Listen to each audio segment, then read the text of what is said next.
Libra, hello! Blessed New Year sa iyo. Happy New Year, Libra. Etong reading mo ay kung ano yung mga pasabog sa iyo ngayong New Year, January. Starting January 1, 2024. So, alamin na natin dahil countdown na, Libra. Syempre, pauna. New Year. May pasabog na agad, diba? Tignan na natin. As early as January 1. Batong pasabog sa iyo. So, tandaan nyo lang na itong mga readings ay positive or negative energies yung pwedeng makuha, no? Siyempre, maging realistic tayo, hindi man lahat happy, hindi laging maganda, ano? Yan. Importante na babalanse.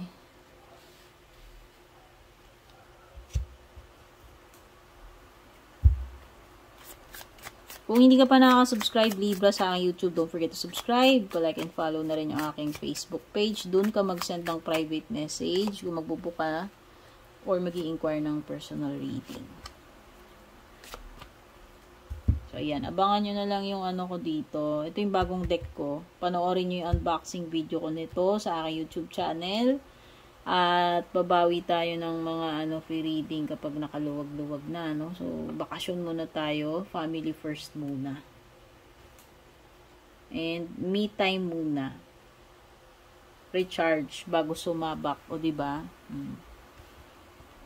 Ayan, gagamitin natin tong deck sa susunod nating pagkikita. O diba, Libra? Ito na yung mga pasabog sa iyo. Tignan muna natin. Wow! So, nakikita ko dito may mga positives and negatives. Siyempre, sabi ko nga, hindi naman lahat ito ay rainbow, sunshine, happy. So, may mga bumabalanse rito. Pero, nakita ko dito is happiness. Ang importante, Libra, magiging masaya ka. So, isa to sa mga magagandang pasabog sa iyo. No? So, mas maging aware ka rin, Libra, about your temper. No? Paano mo paigtingin yung pagkokontrol ng pabugso-bugsong damdamin, parang pabugso-bugsong panahon. Ayan, beware lang, Libra, na parang mawalan ka ng control sa temper mo. Kasi ikaw din naman yung sa'yo rin naman magbabackfire yung anger mo. O, diba? It's a warning to control your temper at wag magpadala sa galit, no? Hayaan mo yung mga nanggagalit sa iyo. Kasi pag nagpadala ka dyan, Libra, baka ikaw pa yung ma-stroke. O, diba? Hayaan mo sila magalit sa iba. Sa ikaw, positive ka lang para itong 2024 mo ay punong-puno ng blessings. Hayaan mo silang mainis dyan. O, diba? Time to get out of a situation, Libra. So, ito na yung hudyat mo, sabi ni Pale. Kung kailangan mong baguhin yung sitwasyon mo or tumakas, umalis sa isang alanganing sitwasyon or hindi magandang sitwasyon, eto na yung moment. Eto na yung go signal, Libra. Kumbaga yung countdown is starting January 1, 2024. O diba, take note. Eto na daw yung perfect moment na umalis sa ganyang situation. Kung anumang situation yan, tinutukoy dyan, Libra, ikaw ang nakakaalam. Get back to the basics, Libra. Wag mo masyadong wag mong i-over-analyze yung things. I know you, Libra, no? Yan yung sakit ng mga Libra, yung grabe, sa sobrang kaka-analyze nila, doon nauubos yung time ninyo, doon nauubos yung energy ninyo, and in the end, parang wala rin naman kayo na-solve, Libra. Wag mo muna i-complicate yung mga bagay-bagay. So, start ka muna dun sa mga basic, yun muna yung suriin mo, yun muna yung bigyan mo ng attention bago ka mag-move dun sa mga mas komplikadong bagay. Or else, Libra, yun nga sabi ko, mababurn out ka, mauubos lang yung time mo, energy mo, weighing things, analyzing, over-analyzing, always. Yan yung mga problems sa mga Libra. So, hindi siguro 100% na lahat ng Libra ganun, pero most of the time and most Libras ay ganun, no? From my observation. Okay? Yung simpleng mag-shopping lang. Dalawang shoes. Red or black. Oh my God. Naubos na yung oras niya daw. Anong kulay ng lipstick? Nude o mauve? O, diba? Yung mga ganun. Matte or glossy? Yan yung mga challenges ni Libra. Hindi ko kayo masisi kasi ayaw ninyong magkamali. Pero may mga tendency na yun nga, sabi ko pwedeng na-overanalyze yung mga bagay. Okay? Libra, mukhang hindi ka magiging satisfied about something itong January 1. Baka hindi masarap yung pagkakaluto ng lumpia. or yung yung binigay ni Jowa sa'yo na